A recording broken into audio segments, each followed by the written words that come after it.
When I was in the third grade, I was introduced to an addiction that brought me tons of joy and has haunted me every day of my life. Because you see, when I was in the third grade, our elementary school was doing a Christmas play. And my third grade class was picked to do a musical number called Too Fat for the Chimney. It was a gripping story about how Santa might not show up this Christmas because he's gotten too fat for the chimney. And not everybody in the class could be in the musical number, just a few people. So the teacher started picking roles. And my best friend, Justin Smith, got the coveted role of Santa Claus. I mean, it was awesome. And what they did is they put him in a full Santa outfit, and he was kind of a skinny guy, so they put a big pillow around him so he could fill it out, and he was the Santa that was too fat for the chimney. Some of the other kids in the class, they were decked like head to toe in 1980s aerobics gear, like full-on Jane Fonda, headband, leg warmers. The louder the colors, the better. And this whole scene was happening like upstage, like all the way towards the back of the stage, at the center of the stage, where they were taking Santa through an aerobics routine to try to help him lose the weight. However, yours truly was also selected to be in this number. Except I didn't get to be up in the safety of with all my friends in the aerobics number where you could hide behind somebody if you forgot your dance step or whatever. No. I had to come all the way downstage. So picture in your mind a high school cafeteria, and they have the stage there. And I am all the way down at the corner left of the stage, staring out into an audience of students in feety pajamas, like the full-on zip-up feety pajamas with the drop bottom, like in the back where your butt could show if the buttons came undone. My granny made these, like homemade for me, plus a stocking cap. And I couldn't watch my friends, and I had to stare into a sea of people and sing a solo, the song, Too Fat for the Chimney. And in the middle of that terrifying moment, when I opened my mouth and started to sing that song, I was introduced to my addiction. Because you see, in the midst of that song, the look and the reaction I got from the audience was the very first time I ever got a positive response from a peer group of mine. And I realized, oh my goodness, I can do something that gets an emotional response from not only an audience, but an audience of people that I hadn't always got a positive response from. Because you see, I grew up a really obese child. And this is where this addiction had a double-edged sword. Because all of a sudden, in that moment, I knew what I was meant to do the rest of my life. And I hated it at the same time because I hated the body that I was in and was so uncomfortable to be in front of people. You know that thing that you know you're supposed to do. You know you're meant to do something greater in life than what you're doing right now. But there's some fear, there's some outside thing that's telling you right now that you can't do it. You know you were designed for this. You're like, if I only blank, I would get that done. And right there in that moment, you thought of something. I want you to write that down. Smart people take notes to go back and reference those. And right in that moment, your reason, your excuse, your demon, your trap spoke to you right then. So as you're writing that sentence, it's, I know I'm supposed to blank, fill that out, but I can't because blank. And it was in that moment that what scared me is I knew I had potential. I was told it all growing up after that moment. Jimmy, you have so much potential. Again, crazy double-edged sword. Awesome, I have potential. What if I never achieve it? What if I never do that great thing that was born in me, that was gifted to me by God to do, to impact people, to change lives? Who am I letting down? Am I letting myself down? Am I letting those people whose lives I could potentially change with this gift? Am I letting God down?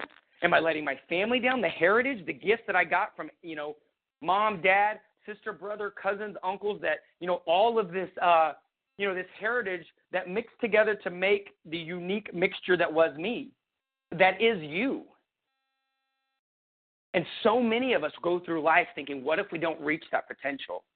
You know that thing that's been spoken into you over and over again, that thing you know that you're gifted at, that you continue to mute because you don't want to stand out, or you're afraid somebody's going to judge you, or you're maybe not really that great at it yet. God knows I wasn't that great on stage that day in the third grade. In fact, I used to have an actual physical tick. My very first audition, I can remember it like it was yesterday. My first audition going into college, I decided this is what I was going to do with my life. I wanted to perform, and I was 100 pounds overweight.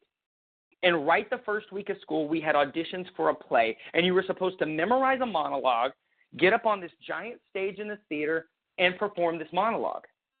And I, for the life of me, couldn't memorize a monologue. I wasn't very good at preparation.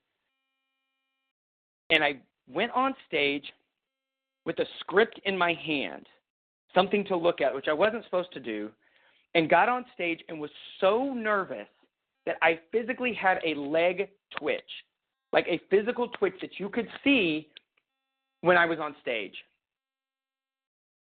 Why in the world would I continue to pursue this thing? I was no good at it.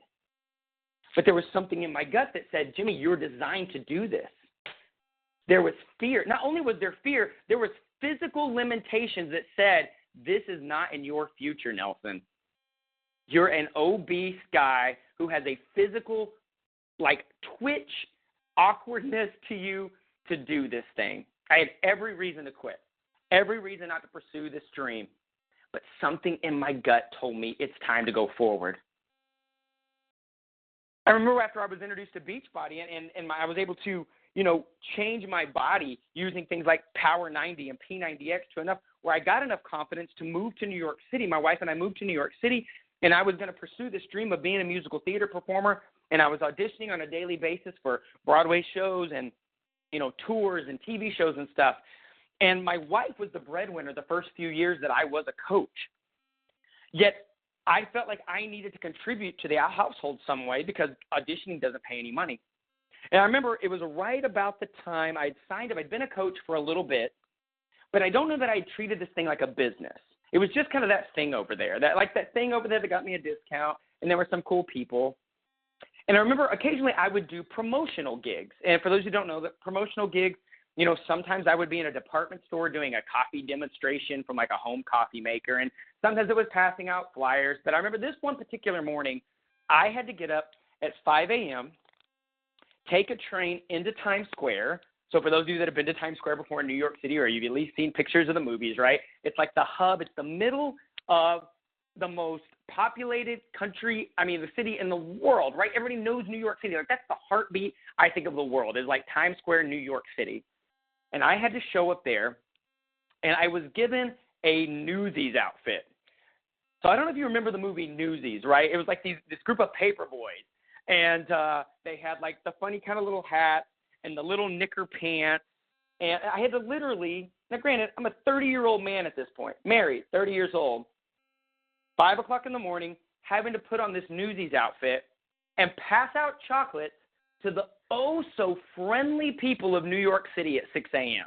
People that obviously wanted me to jump in their way on their way to work and try to hand them a box of chocolate. It by far was the worst morning of my life. I've never had more people scowl at me, look at me, just say derogatory things. And in that moment, I thought, I am a grown-ass man, married, wanting to start a family, passing out chocolates in the middle of Times Square. This sucks. I've got to do something different. That little thing over there that I've just been toying with is my way out. And that's the day I got serious about this business. Now, I told you that I was going to share with you today something that you could use today to change your business. Regardless if you signed up to be a coach right before this call, or you've been doing it as long as I have, which is now over 8 years. Somewhere in the midst of my story on third grade on stage, or this story of me feeling completely useless in my marriage in Times Square in New York City, There was a moment somewhere that you found yourself in my story.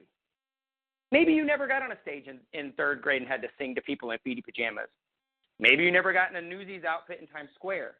But there was something in my story that clicked in your gut, and you were able to relate with me.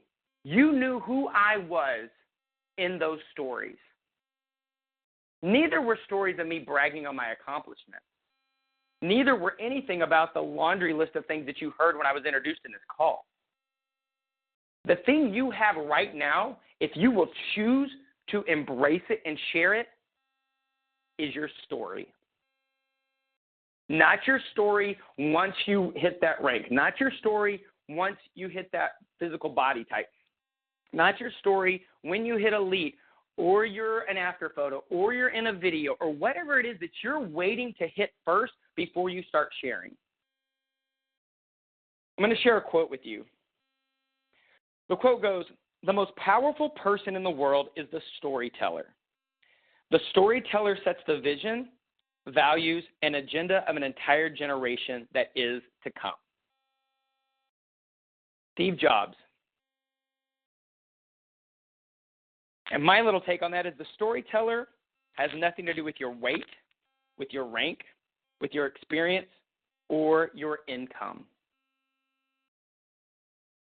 Your story is your power. That piece of your story that you're so ashamed of, that you've said, this is why I can't be successful. When I had you write that sentence out earlier, I was meant to do blank, but I can't because blank. If you will share the second blank of that story in the midst of it, you will have people follow you. You will have people constantly be inspired by you. You will have people filling your inbox saying, oh my gosh, thank you for sharing that. I feel the same way. I thought I was the only person. Like, what we do as coaches is truly, and if you've heard me speak before, you've heard me say this, is truly to deliver hope to people that desperately need it. By you just trying to share your highlight reel, or trying to emulate other coaches' posts because it's pretty and all they show is like the perfect time, and you think everybody's coaching career is just all, sunshine and roses, you're desperately mistaken. Because those coaches have just chose to show you their highlight reel. I'm going to get real with you. No highlight reel. This is Jimmy real. 90% of the stuff that we do as coaches, the people that you see that have successful businesses, 90% of what we do is super mundane, kind of sucks, and isn't exciting at all. In the middle of that time, when I was standing in Times Square trying to hand chocolates to somebody, and I decided, this sucks, I'm not doing this, I'm not living this way anymore, I'm going to do something about it, I made a secondary decision then. And it wasn't, I'm going to try this coaching thing. It wasn't like, well, let's give this a shot for 6 months or 1 month or a year. It was, I'm in. I don't care if I never make $1 with this thing. I'm going to learn how it works. Other people have done it, so why not me? Why not you? That's what I'm asking you right now. And somewhere the why not you probably has to do with the second part of that sentence on the excuse that you listed. So why not share that story now? Why do we feel like we have to get past that excuse part before we can start sharing? I don't know how many of you follow me on social media or know my story about Summit, but, it wasn't that long ago that I probably had my most humbling moment in my life and on social media, which I chose to make super public, and which was a story of me having an extremely intoxicated evening at Summit and getting punched in the eye and having to walk around Summit for the next 3 or 4 days with a black eye.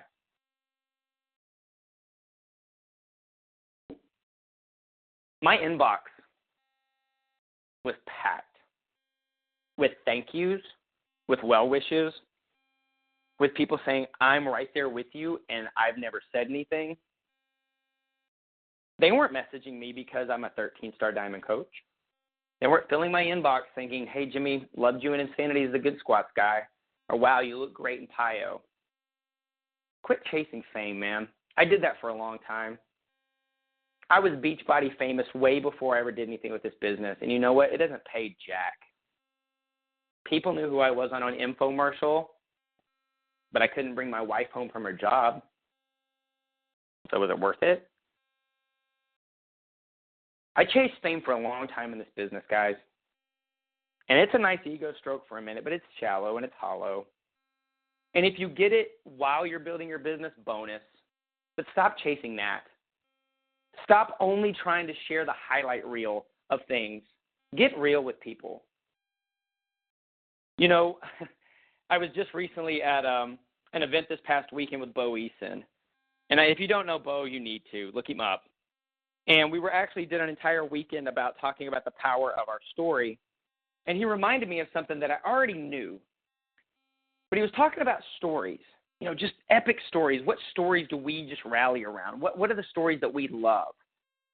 And he said it's always the underdog, little guy, you know, David versus Goliath, Rocky versus Apollo Creed, Rudy versus the coaching staff that were trying to cut him. Let me ask you something. Does anybody ever choose Goliath? Like, does anybody literally go, dude, I hope Goliath squashes that little David dude? Does anybody root for Apollo Creed over Rocky? No. Audiences love the underdog.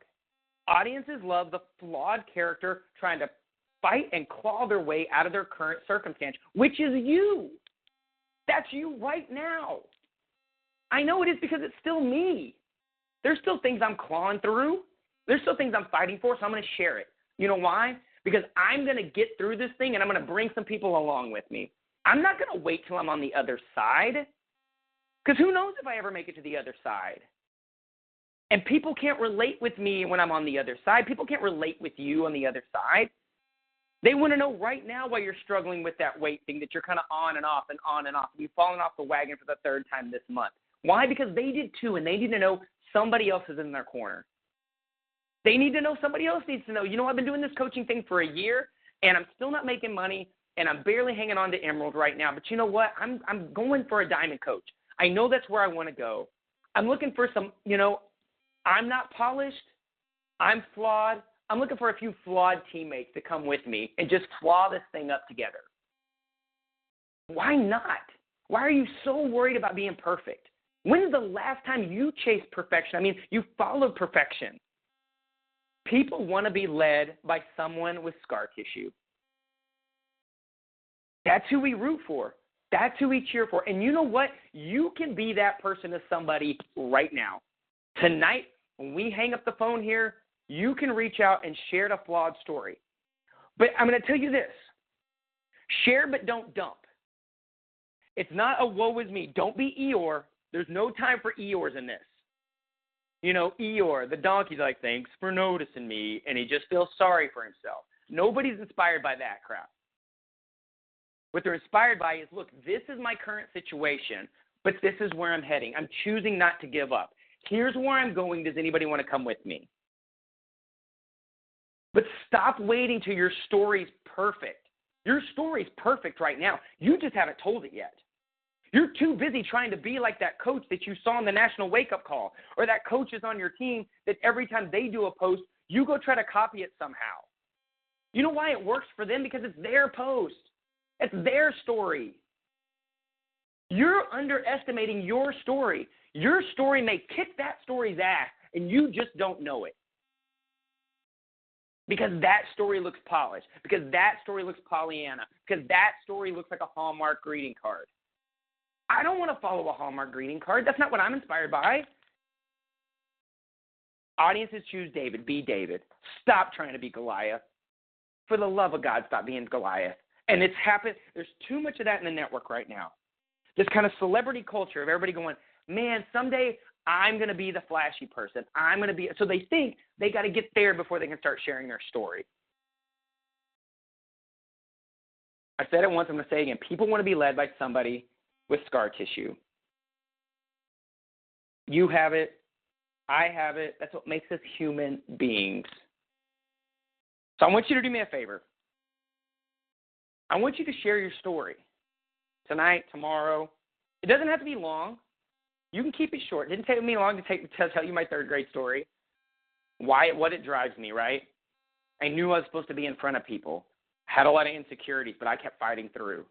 And I'm still working on that today. That's a quick sentence.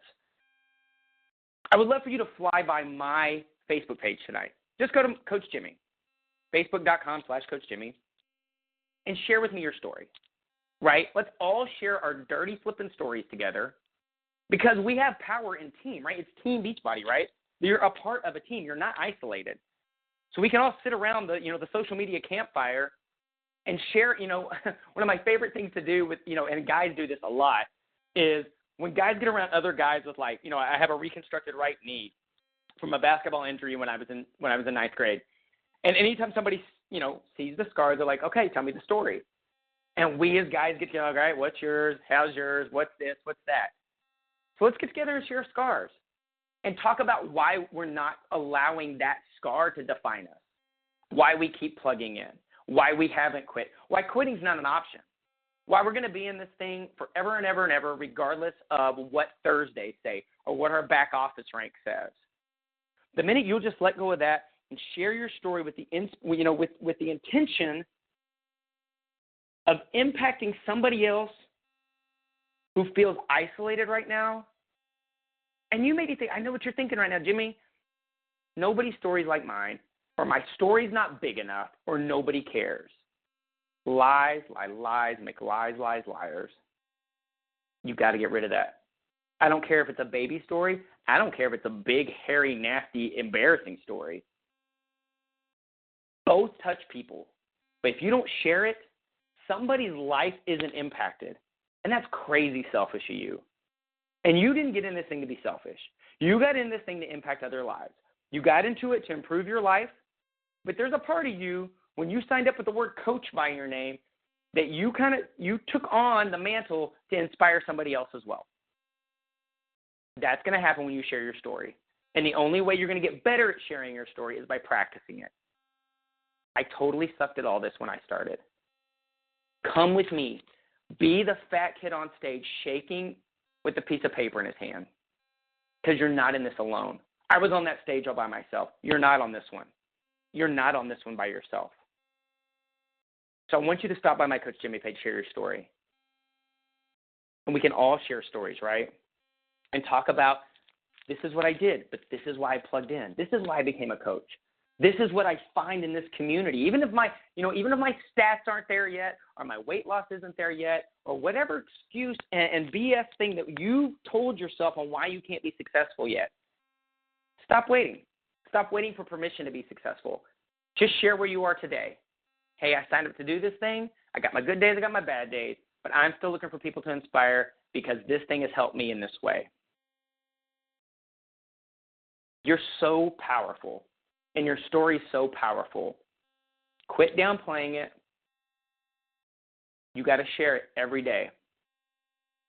And I look forward to hearing your story, and I look forward to us impacting more lives. And thank you for your time tonight.